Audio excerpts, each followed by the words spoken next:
Welcome back. We're going to be talking about Unit 9A today. One of the things we're going to be talking about is a function. A function is a relation that maps, this is the mapping here, of a set of numbers called the domain, which are the input values, to a set of numbers called the range, which is the output values.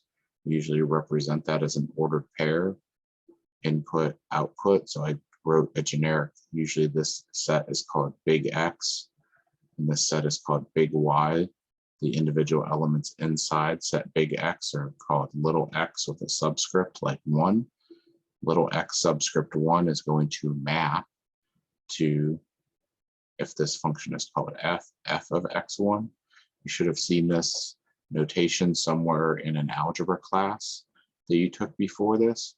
Another name for f of x1 is going to be y1. There's no reason I have to call this f. We just use the letter f because it's the first letter of the word function.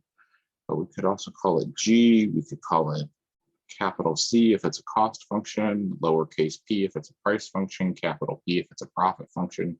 We choose letters that make sense to us based off of what we're talking about.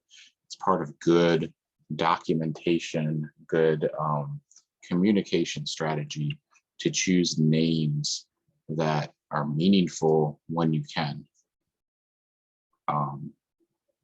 So I just wanted to review what the teacher means when she talks about a function here, that it's about inputs and outputs. Not always a formula for those things. Sometimes we just have points like we have here, and we are going to assume in this section that we can connect the dots and that things are going to behave the same way between the dots as if we just connected them with a straight line. All right, input values usually go on the horizontal axis in the bottom. Output values go on the vertical axis. Here, this would be our x-axis usually. This would be our y-axis usually. This input value is going to be called our independent variable. This output here is going to be called our dependent variable because y depends on the value of x. X doesn't depend on anything. We get to choose x, it's independent. Then y gets calculated based off of the x that we choose. The value of y depends on our choice for x or whatever other variables. We're going to talk about a lot of things here that depend on time. So we might use the letter T to stand for time instead of the letter X. Again, just kind of tell people what you're doing by your choice of variables. So we described this here. It was asking us about how many cars were sold in 2003. We went and we took 2003, which is this point right here. We identified it. We followed it over to the y-axis to the best of my ability. And I'm going slightly downhill here. I can't do that very well with my mouse, but try and see that I'm going to end up right over here, 550. Do my best to make that horizontal, hit that point right there. So 550 is what we said was the value at 2003, and that's going to be 550 cars, right? Units are going to be important here. Same problem, basically, just the words instead of the picture there. All right, next problem is going to be to identify what the input values are, the domain, what the output values are, the range, and to describe the domain and range. So our independent, and what's our independent and our dependent variable? So our independent variable, our input values are going to be time measured in years. So dependent variable is going to be the average age of death measured in years. Answer key gives slightly different answers to this. I'll tell you why I picked my answers the way that I did. So when I pick domain and range, I'm going to try and box the function in with a rectangle here, and where the minimum x value is the left-hand side, the maximum x value is the right-hand side, the minimum y value is the bottom, and the maximum y value is the top. If I can box it in like that, then this left-hand side here is the lower bound of my domain. The right-hand side is the upper bound of my domain. These are solid dots, so those are included, so I give them brackets. Same thing with my range. This is my lower bound. This is going to be my upper bound here, and I had to approximate those. I'm not actually sure that I got them exactly right, but I guessed by looking at the y-axis over here that this was 62. The teacher said 0 in the answer key. I would not agree with that because we're nowhere close to 0 anywhere here. There's no average age of death that would be a acceptable output of 0.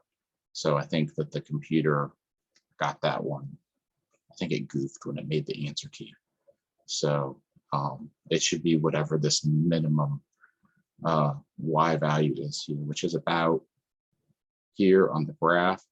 That looks like that's about 60. So I guessed that that's about 62. Could be wrong. Could be closer to like 65 or something like that. But I just took my best guess based off of what I could see. This is a slightly different picture, but just about the same here. So domain and range again, roughly the same. The average age of death is a function of time. Both are measured in years. The slope right here is basically constant. It looks linear, right?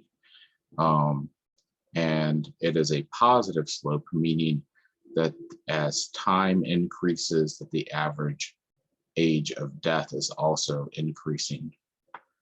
And then this is kind of put 4 and 5 together here, that they were asking us what's in independent and dependent variables. Our independent variable here is going to be the date or time, but I'm going to say the date.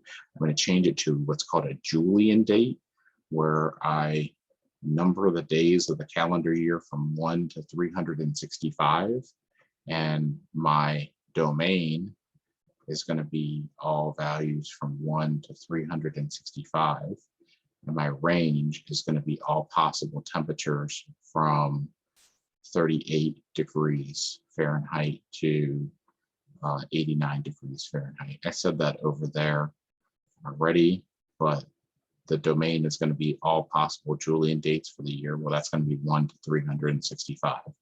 So I just wanted to specify that specifically what I was saying, and I didn't get it perfect, I don't think, but if we look at number 5, we see the trend here. I got pretty close to what's going on there with the graph, and it's going to go sharply down, then sharply up, then it's kind of going to rise for a while, and then it's going to fall for a while, and it has a sharp drop off here in the fall between, you know, when the seasons change here, and it goes from summer to fall, and then it starts to fall off there.